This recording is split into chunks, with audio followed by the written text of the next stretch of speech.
d'abord, ici à Ouaga, dans le cadre de l'IACO, mais pas seulement. On a profité en marge des activités de cette conférence, cette rencontre annuelle du Sommité de la communication, pour tenir des rencontres des agences de presse de l'espace AES. Et c'est cela qui s'est traduit cette journée par la signature des accords que vous venez de citer. Nous avons dans un premier temps signé un accord de partenariat qui regroupe les agences de presse de l'AES, le Burkina, le Mali et le Niger.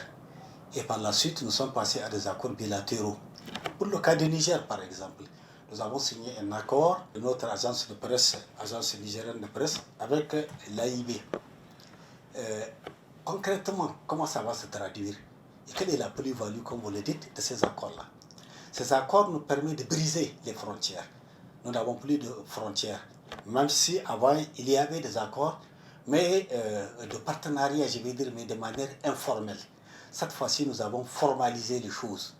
Je disais tout à l'heure à la DG et aux journalistes qui m'interpellaient qu'à partir de cet instant, toute information qui provient du Niger est le patrimoine de l'AIB. L'information produite par l'ANP devient une propriété légale de l'AIB. En ce sens que nous avons notre site d'information qui est désormais à votre disposition. Et vice-versa. De la même manière que vous pouvez utiliser nos informations, nous allons aussi utiliser vos informations.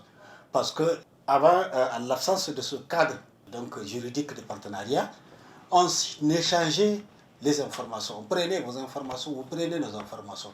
Mais désormais, c'est formel. Mais c'est quoi, si vous voulez, un peu l'aspect politique de la chose? Il faut en parler. Vous n'êtes pas sans savoir que nous sommes dans un contexte de guerre communicationnelle. Les États de l'AES sont submergés par des informations parfois erronées, par des fake news, comme j'ai l'habitude de le dire. Il faut savoir réagir. Et réagir comment?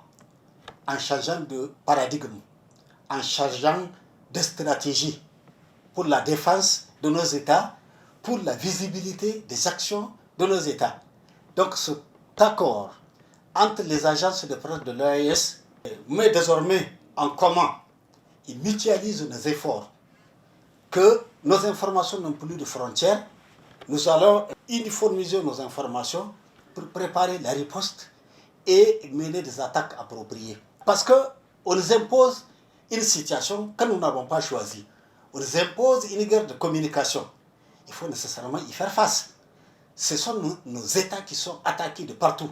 Si vous avez regardé le contenu de certains médias occidentaux, ou presque tous, l'information n'est pas favorable à nos États. Ils déforment la réalité et ils le font à dessein. Notre mission en tant qu'agence de presse, ANP, AIB, AMAP, c'est de contrecarrer ces informations, c'est de rétablir la vérité et de définir notre identité. Et c'est cela, si vous voulez, l'aspect important des accords qu'on vient de signer, aussi bien dans le cadre de l'AES que dans le cadre bilatéral entre agences. Nous dirons que Ouaga a été une étape décisive, sinon aura été une étape décisive. Pour compléter tout ce que mon aîné vient de dire, il a parlé de briser les barrières, briser les frontières. Aujourd'hui, on en a besoin et surtout le contexte nous est favorable parce qu'il faut rappeler que nous sommes dans l'AES, nous sommes dans la Confédération et c'est une histoire qui est en train de s'accélérer. Et cette histoire-là, elle doit être maîtrisée, elle doit être contée et racontée. Et qui la compte, qui la raconte, ce sont nos médias, ce sont nos structures médiatiques et au premier chef, les agences de presse. L'histoire de l'AES a accéléré, c'était d'abord le 16 septembre 2023 avec la chef de l'Iptako Gourban. Après, tout de suite après, il y a eu la Confédération le 6 juillet 2024. Donc, c'est dire que ça s'accélère et cette accélération-là doit être appuyée par l'accompagnement et l'implication des agences de presse. Nous sommes convaincus du rôle et de l'importance des agences de presse. Nous sommes convaincus aussi que nos plus hautes autorités ont à l'idée justement de prendre à bras le corps les défis qui se posent à leurs agences de presse, leurs agences nationales, et de les doter de tous les moyens pour pouvoir apporter leur part dans la guerre hybride qui nous est imposée. Et qui parle de guerre hybride, il y a la guerre avec les armes, il y a la guerre économique, il y a la guerre de l'information. Et cette guerre de l'information, souvent, elle insidieuse, elle n'est pas très visible, elle est juste peut-être audible, mais elle est très létale quand on distille les mauvaises informations, quand on agit par la désinformation. Et donc, nous sommes décidés à partir de Ouaga de se donner la main, de mutualiser nos productions, de mutualiser nos actions et de travailler ensemble pour aussi accompagner la mise en place de l'ensemble des instruments de la Confédération AES. Et après Ouaga, pourquoi pas prochainement, on pourra se retrouver à Bamako, puisque nous, à notre niveau, nous sommes en train d'organiser les journées de relance de l'Agence nationale de presse à la fin de ce mois d'octobre. Et nous souhaitons recevoir nos homologues du Niger et du Burkina, sinon je dirais nos sœurs du Burkina et du Niger, pour continuer justement à renforcer ce que nous avons entrepris ce jour à Ouaga. Et pourquoi pas après Bamako, nous retrouver à Niamey, ou bien revenir à Ouaga, retourner à Bamako, aller à Niamey. Ça, vous allez être habitués à ça. Parce que nous sommes décidés. Et nous n'avons aucun doute, avec la présence ce matin à nos côtés des 3 ministres. Et ça, c'est un grand coup. Et donc, ça veut dire que les agences, elles sont importantes aux yeux de nos autorités. Et je pense qu'elles vont continuer d'ailleurs à prendre de l'ampleur en termes d'importance pour qu'on continue à gagner le défi de la souveraineté de l'information. Parce que c'est de ça qu'il s'agit. C'est-à-dire que maîtriser l'information que nous produisons, que nous diffusons, et aussi maîtriser l'information qui nous arrive. C'est véritablement, on se retrouve dans la guerre de l'information et dans justement la maîtrise d'une information fiable, crédible et tout ça, pour le bien-être de nos États, de nos populations aussi, pour le développement aussi de tout ce que nos 3 États ont décidé de faire ensemble. Donc il y a de belles perspectives pour les agences de presse, il y a de très belles choses qui vont arriver et nous sommes sûrs qu'à chaque étape, nous allons relever les défis. Le thème cadre bien avec la réalité actuelle, avec le contexte que nous vivons.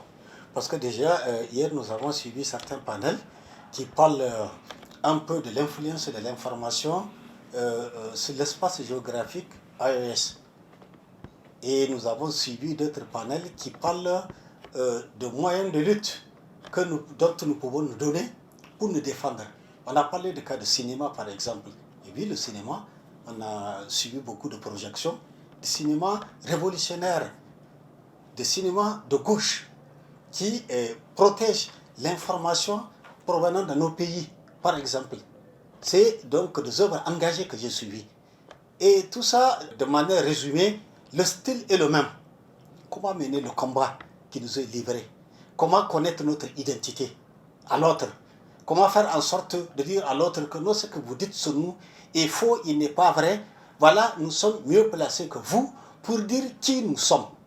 De ce point de vue, j'ai beaucoup apprécié les 2 jours de panel qu'il y a eu au niveau donc, de IACO, qui sont en tout cas des thèmes très révolutionnaires. À travers IACO, je vais dire, c'est quand même un instrument d'expression de nos souverainetés, d'expression de l'identité de nos pays. Jusqu'ici, ce que j'ai vu comme communication nous réconforte parce qu'il place nos États dans leur contexte, il place nos États dans leur dignité et de leur fierté, contrairement aux images que nous recevons qui ne parlent que mal de nous. Voilà, donc de ce point de vue, je pense que IACO est une opportunité qu'il va falloir préserver et développer pour encore mener d'autres combats. Et c'est maintenant que nous avons besoin de IACO, maintenant que nous sommes dans un contexte de guerre communicationnelle. Nous sommes en 2025 cette année. 2025, quand vous regardez, le monde a beaucoup évolué. Aujourd'hui, si l'on cherche un peu à mesurer cette évolution, c'est au niveau des nouvelles technologies, de l'information et de la communication. Et cette évolution a multiplié les acteurs de l'information. Aujourd'hui, n'importe qui peut se lever le matin de son lit, sans avoir aucune formation journalistique, va vouloir diffuser des informations. Mais c'est là où aussi la responsabilité des médias intervient. Parce qu'un journaliste, c'est quand même quelqu'un dans la société qui a eu la formation ou qui a eu l'autorisation de travailler sur un produit qui s'appelle information, qui s'appelle nouvelle, et avec des normes scientifiques, des normes techniques. Et c'est ça le journaliste. Celui qui n'a pas subi cette formation-là, et qui n'a pas ces autorisations-là, ne peut pas se lever et s'arroger du titre de journaliste. Et ça, dans le cadre d'un État, il y a une organisation, il y a une réglementation, une législation. Et c'est en cela que nos structures doivent être protégées. Et si elles sont protégées, on leur confère le statut justement de produire, de diffuser de l'information, et les journalistes aussi, la même chose. Mais aujourd'hui, il y a une profusion d'informations, il y a une multiplication des acteurs et tout. Donc, si vous regardez ce qui s'est passé à Ouaga aujourd'hui, c'est que nos agences ont pris cette conscience-là de se mettre ensemble pour protéger l'information, pour protéger la qualité, la crédibilité, la fiabilité de l'information, mais aussi nos autorités étaient à nos côtés à travers nos ministres, nos chefs d'État aussi nous accompagnent, et c'est en cela que nous pouvons véritablement construire des structures médiatiques fiables, pérennes, qui puissent justement être à l'avant-garde de la diffusion de la bonne information, mais aussi de la riposte à la désinformation. Donc, je pense que c'est tout ça là que nous sommes en train de construire, et il faut se féliciter qu'aujourd'hui, nous sommes regardés comme justement ces maçons de l'information qui doivent construire des murs, qui doivent construire des maisons où il y a de l'information, où on viendra chercher de l'information et à partir desquelles on doit savoir que c'est là où il y a la bonne information. Et nous nous félicitons véritablement de cet élan-là et nous n'avons aucun doute que nous, en ce qui nous concerne, nos structures, nos hommes et nos femmes qui sont en leur sein et qui sont dédiés à produire de l'information, à diffuser de l'information, et tout le monde relèvera les défis. Je pense qu'il faut croire. Nous croyons. Et je pense que les autorités croient aussi à nous. Une agence d'information, par essence, c'est le certificateur de l'information. L'information crédible, l'information fiable, l'information recoupée et l'information officielle. Et je pense que les autorités de tutelle croient à nous. Parce que, vous avez remarqué tout à l'heure au cours de la cérémonie de clôture, les ministres de la communication de l'AES, du Niger, du Mali et du Burkina étaient avec nous. Et ils avaient beaucoup apprécié l'initiative. Puisque nous nous sommes engagés et qu'ils étaient à côté de nous, je pense que nous allons faire un grand chemin. Le grand chemin à faire, c'est que je sais que ce n'est pas toujours qu'il y a assez de moyens, mais travaillons avec le peu de moyens que nous avons et croyons. Puisque nous croyons, comme je l'ai dit, je pense qu'avec le peu, la plus belle fille du monde ne peut donner que ce qu'elle a. Nous allons travailler sur la base de ce que nous avons, mais nous allons convaincre les officiels que nous sommes utiles. Nous allons convaincre que l'agence, c'est le meilleur moyen de passer une information crédible, sérieuse et fiable, comme je l'ai dit. Et l'appel que je peux lancer, c'est que nous sommes conscients que le contexte est difficile. Le contexte économique est difficile, nous sommes conscients. Mais nous voulons que les autorités portent une attention particulière sur nous, les agences de presse, sur ce que nous faisons. Parce que nous faisons de la visibilité et de la lisibilité, c'est important, sur l'action, les actions de nos gouvernements, des différents gouvernements.